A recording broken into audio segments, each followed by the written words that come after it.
तो यहाँ पर वो बता रहे हैं कि अगर चूने में पानी नहीं, यानी अगर कोई चूना सफेद रंग का नहीं तो वो क्या है, चूना ही नहीं कहलाता।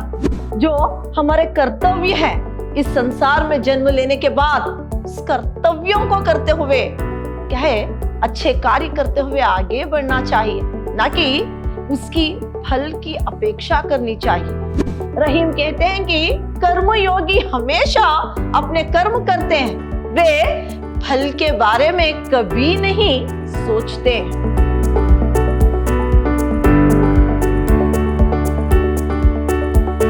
प्रणाम, मैं रिहाना यस, अति उत्तम विद्याश्रम की हिंदी प्रवक्ता।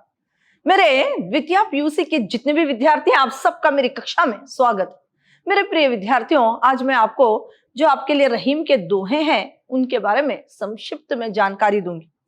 साथ ही साथ जो परीक्षा की दृष्टि से बहुत ही आवश्यक प्रश्न है उस पर चर्चा करूंगी। प्रस्तुत दोहों में कवि रहीम ने मनुष्य जन्म की सार्थकता, कर्मयोग, मनुष्य की प्रतिष्ठा, अहंकार, वाणी की मधुरता और सांसारिक वस्तुओं की नश्वरता आदि के संबंध में अपने विचार प्रकट किए।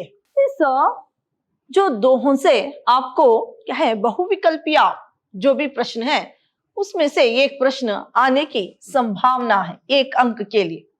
और निम्नलिखित प्रश्नों में से जो है कोई एक प्रश्न लिखिए। इस तरह के एक प्रश्न में जो है आपको 3 अंक की एक प्रश्न पूछा जा सकता है।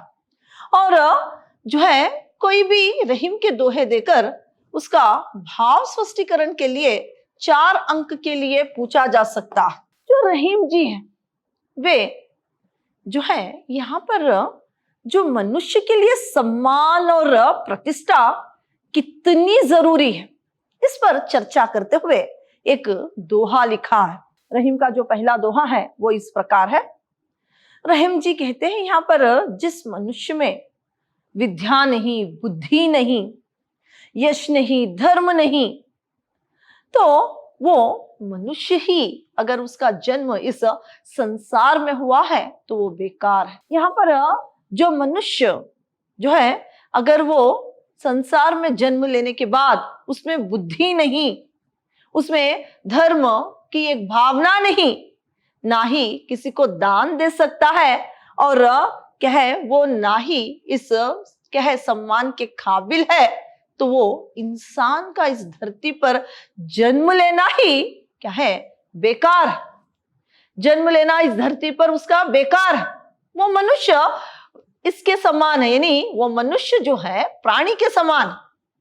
प्राणी को सिंग और पूंछ रहती है, लेकिन जो मनुष्य अपने लिए प्रतिष्ठा, सम्मान ना कमाए, जिसमें धर्म ना हो, दान देने की एक क्या है, दान देने की एक भावना ना हो, ना ही वो क्या है उसके जीवन में कोई शिक्षा है, ना ज्ञानी है, यानी जिसके जीवन में ज्ञान ना हो, जिसके जीवन में विद्या ना हो, वो मनुष्य एक प्राणी के समान।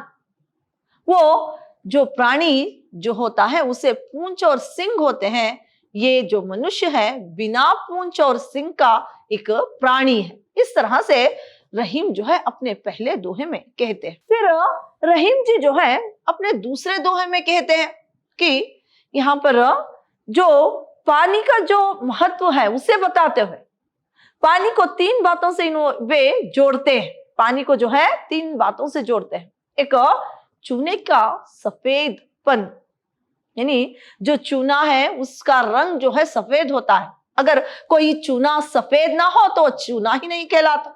उस सफेदी को जो है पानी से जोड़ते हैं। फिर जो है मोती की जो चमक है उसे पानी से जोड़ते हुए कहते हैं कि अगर जिस मोती में पानी ना हो, पानी यानी चमक ना हो, वो मोती ही नहीं है। फिर आगे वो कहते हैं कि जो मनुष्य में अपने लिए, यानी जो मनुष्य अपने लिए प्रतिष्ठा, सम्मान ना कमाए, वो मनुष्य संसार में जन्म लेने के बाद भी वो बेकार है, उसका जीवन शून्य है। इस तरह से पानी को 3 अर्थों से जोड़ते हुए रहीम अपने दूसरे दोहे में कहते हैं। फिर आगे और एक दोहे में कहते हैं कि जो चिंता और चिता, यानी चिंता और चिता में सिर्फ एक बिंदी जो है उसका एक विधि का ही फर्क है, जो बिंदी है उसका ही फर्क है चिंता और चिता में। जो चिता है वो निर्जीव को जलाती है और चिंता जो है जीवित व्यक्ति को जला देती है। इसलिए चिंता जो है बहुत ही हानिकारक है मनुष्य के लिए। और चिंता और चिता में चिता ही श्रेष्ठ है, क्योंकि मरने के बाद मृतक देह को चिता जलाती है, लेकिन चिंता जब वो जीवित रहता है अंदर ही अंदर उसे क्या है सताती रहती है, उसे खोखला कर देती है। उसकी चिंता जो है एक इंसान को खोखला बना देती है। इसीलिए जीवित होकर भी वो मृतक के समान है। इसीलिए इन दोनों में से चिता ही श्रेष्ठ। चिंता इंसान के लिए बहुत ही हानिकारक, इस बात को एक दोहे में कहते हैं। आगे रहीम कहते हैं यहाँ पर इंसान को अपने कर्म जो है करते हुए जाना है और फल की अपेक्षा नहीं करनी चाहिए। जो हमारे कर्तव्य है इस संसार में जन्म लेने के बाद, उस कर्तव्यों को करते हुए क्या है अच्छे कार्य करते हुए आगे बढ़ना चाहिए, ना कि उसकी फल की अपेक्षा करनी चाहिए। क्योंकि यहां पर रहीम कह रहे हैं अपने दोहे में कि जो कर्तव्य है, जो कर्म है, वो हमारे हाथ में और वो कर्म हमें करना है और उसका फल जो है भगवान अपने हाथ में रखता है। उसका फल देने वाला भगवान है। इसके लिए एक उदाहरण जो है यहाँ पर रहीम देते हैं कि जब तक खिलाड़ी के हाथों में पासे हैं, जब तक पासे उसके हाथ में है, वो पासे क्या है खिलाड़ी के हाथ में रहते हैं और पासे जब वो नीचे डालता है उसमें कितनी संख्या निकले, कितने नंबर्स निकले, ये तो क्या है भगवान के हाथ में है। इसी तरह कर्म करना हमारे हाथ में है और इसका फल देना भगवान के हाथ में है। इस तरह से यहाँ पर एक दोहे में रहीम कहते हैं। आगे रहीम का और एक दोहा है कि जो ईश्वर की प्रेम की जो गली है वो बहुत छोटी है, संकारी है, यानी बहुत छोटी है। यहाँ पर अगर किसी मनुष्य के मन में अहंकार है तो उसके मन में ईश्वर का जो प्रेम है, ईश्वर की जो भक्ति है वो नहीं कर पाता, क्योंकि ईश्वर के प्रेम की गली जो है बहुत छोटी है, बहुत ही छोटी और बहुत ही कठिन है। अगर कोई अहंकारी है, जिसके मन में अहंकार है, वो अहंकारी जो है वो उसके मन में ईश्वर का प्रेम नहीं समा सकता। और यहाँ पर रहीम कहते हैं कि हाँ, जिसके मन में अहंकार नहीं होता वही क्या है ईश्वर के प्रेम को, ईश्वर की भक्ति को पा सकता है। यहाँ पर ईश्वर के प्रेम की जो गली है बहुत छोटी है, इसीलिए इंसान को अहंकार नहीं करना चाहिए, भलाई के कार्य करने चाहिए और ईश्वर के प्रेम को, ईश्वर की भक्ति को अपनाना चाहिए। इस बात को यहाँ पर वो कर रहे हैं रहीम। और एक दोहे में जो है वाणी की मधुरता के बारे में बताते हैं। जैसे कि जीव जो है वो आकाश और पाताल की सारी बातें करके मुंह के अंदर बंद हो जाती है।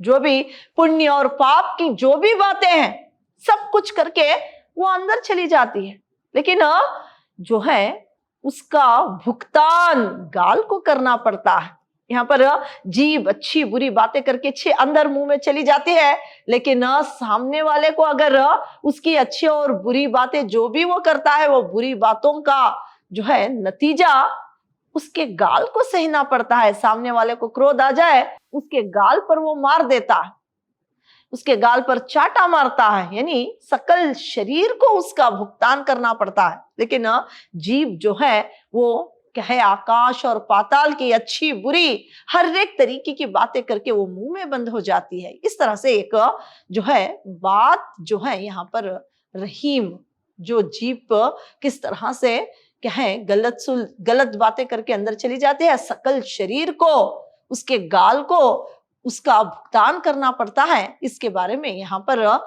जो है रहीम कहते हैं। तो यहाँ पर रहीम जी कह रहे हैं कि इस दोहे में कि हमें मधुरता से ही, मधुर से प्रेम से ही सभी से बतियाना चाहिए। इस बात को यहाँ पर इस दोहे के जरिए वो बताते हैं। आगे और एक इनका दोहा है। उस दोहे में रहीम कह रहे हैं कि कीचड़ जो रहता है वो, उसमें थोड़ा सा कीचड़ का जो पानी रहता है वो समुद्र के सामने जो है श्रेष्ठ, क्योंकि कीचड़ में जो कीचड़ रहता है उसका पानी एक छोटा सा जीव पीकर अपने आप को तृप्त कर लेता है, और इतना बड़ा समुद्र जिसकी बड़ाई उसके सामने जो है बेकार है, उसके बड़ाई जो है इसके सामने फीकी है, क्योंकि नमकीन पानी समुद्र का है। तो समंदर का पानी जो नमकीन है उसे अगर कोई प्यासा वहां पर जाए तो प्यासा ही लौटता है।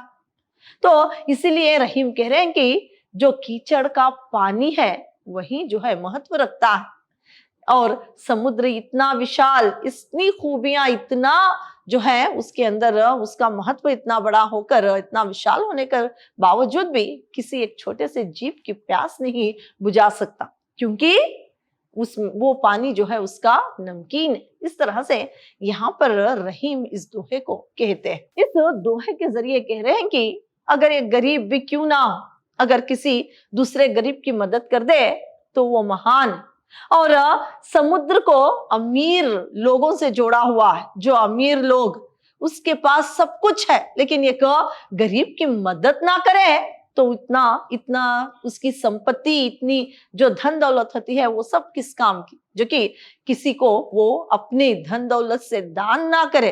इसकी जो बात है यहाँ पर रहीम जी इस दोहे के जरिए बताते हैं।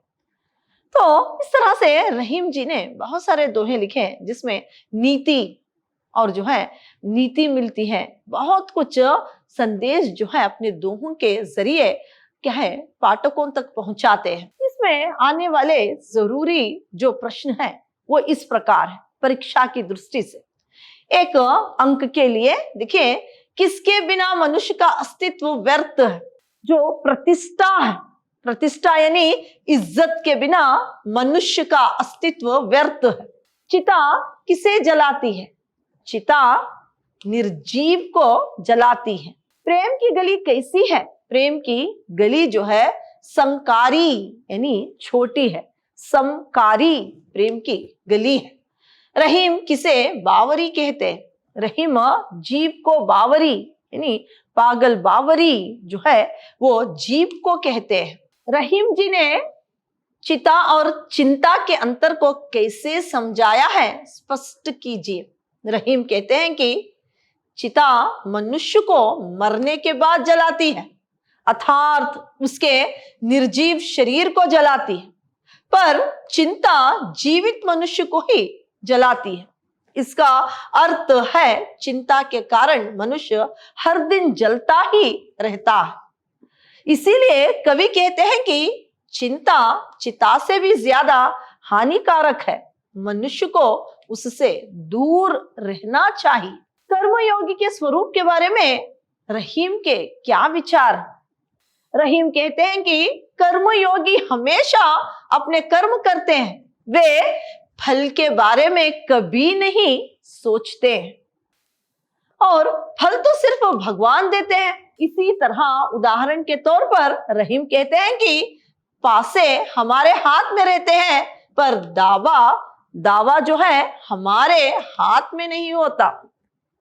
दावा जो है हमारे हाथ में नहीं होता, दावा भगवान के हाथ में है। इसीलिए हमें कर्म करते रहना चाहिए, उसका फल जो है भगवान देगा। अहंकार के संबंध में रहीम के विचार व्यक्त कीजिए। रहीम कहते हैं कि मन की गली संकीर्ण है, यानी बहुत छोटी है। उस मार्ग में या तो भगवान निवास कर सकते हैं या बुरे विचार। जब बुरे विचार मन में आ जाते हैं तब उसके मन में भगवान निवास नहीं कर सकते हैं।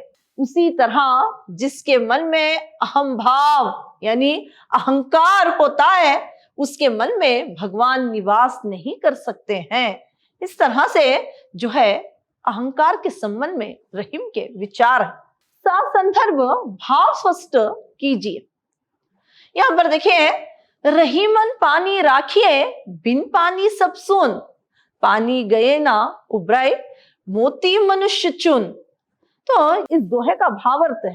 पहले तो इस दोहा, जो ये दोहा है वो किसने लिखा है? तो इन पंक्तियों को रहीम के दोहों से लिया गया है। इसके रचयिता रहीम। भाव देखिए इसका, इस दोहे में रहीम पानी शब्द का प्रयोग 3 अर्थों में कर रहे हैं। मनुष्य के लिए पानी इज्जत का प्रतीक है, उसके प्रतिष्ठा का, उसके मान और सम्मान का जो है प्रतीक है। मोती के लिए पानी चमक है और चूने के लिए पानी उसका गीलापन। रहीम कहते हैं मनुष्य को चाहिए कि वो अपनी प्रतिष्ठा बचाए रखे। बिना प्रतिष्ठा के मनुष्य कहलाने योग्य नहीं होता। और मोती को चमक चाहिए और चूने को सफेद और गीला ही नहीं, चूने को सफेद रंग बहुत महत्व रखता है।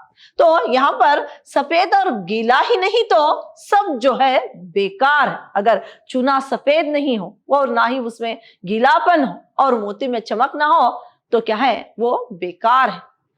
तो इसकी विशेषता जो है, कवि मनुष्य के जीवन में प्रतिष्ठा का क्या महत्व है, सम्मान का क्या महत्व है, इसको यहाँ पर बता रहे हैं। इनका और एक दोहा देखिए, धनी रहीम जल पंक को लघु जिया पियात अघाय, उधती बड़ाई कौन है जगत पियास जाए। जो ये दोहा है ये रहीम के दोहे से लिया गया है। इसके रचयिता रहीम। भाव स्पष्टीकरण, रहीम यहाँ पर उदाहरण देते हुए समझा रहे हैं कि आकार बड़ा हो या छोटा, आकार बड़ा हो या छोटा, उससे क्या होता है। कभी कभी छोटे ही बड़े काम कर सकते हैं, यानी बड़े काम जो है छोटे भी कर सकते हैं, उनसे बड़े काम भी हो सकते हैं। सागर इतना बड़ा होता है जिसमें कितना पानी होता है, लेकिन क्या फायदा जिससे एक मनुष्य की भी प्यास नहीं बुझती। उससे तो नदी, नाला या कीचड़ से भरा तालाब ही सही, जहां छोटे बड़े सारे जीव अपनी प्यास बुझा लेते हैं। तो यहाँ पर जो इसकी विशेषता है इस दोहे की, वो मनुष्य को परोपकारी बनने का जो एक संदेश है रहीम इस दोहे से देते हैं। यानी समुद्र आकार में इतना बड़ा है, उसमें इतना पानी है, फिर भी किसी एक प्यासे की प्यास नहीं बुझाता। और उसके सामने एक नदी हो, नाला हो, एक छोटा सा कीचड़ का पानी ही क्यों ना हो, वो क्या है एक छोटे से जीव की तो प्यास बुझाता है। तो क्या है, इतना बड़ा होने के बावजूद भी क्या है, प्यासा ही इतना विशाल और बड़ा होने के बावजूद भी सागर किसी की प्यास नहीं बुझाता। और यहाँ पर एक कीचड़ का छोटा सा पानी ही किसी की प्यास बुझाता है। तो इस दोहे से जो है कबीर परोपकारी बनने का एक संदेश जो है वो दे रहे हैं। देखिए, मनुष्य जीवन की सार्थकता, कर्म योग की महानता जो है इस दोहे में बता रहे हैं। सांसारिक वस्तुओं की नश्वरता, मधुर वाणी की महत्वता इस दोहे में कबीर कह रहे हैं। तो आज मैंने आपको रहीम के जो दोहे हैं उन्हें संक्षिप्त में बताते हुए परीक्षा की दृष्टि से जो आपके लिए बहुत ही आवश्यक प्रश्न है उस पर चर्चा की। धन्यवाद।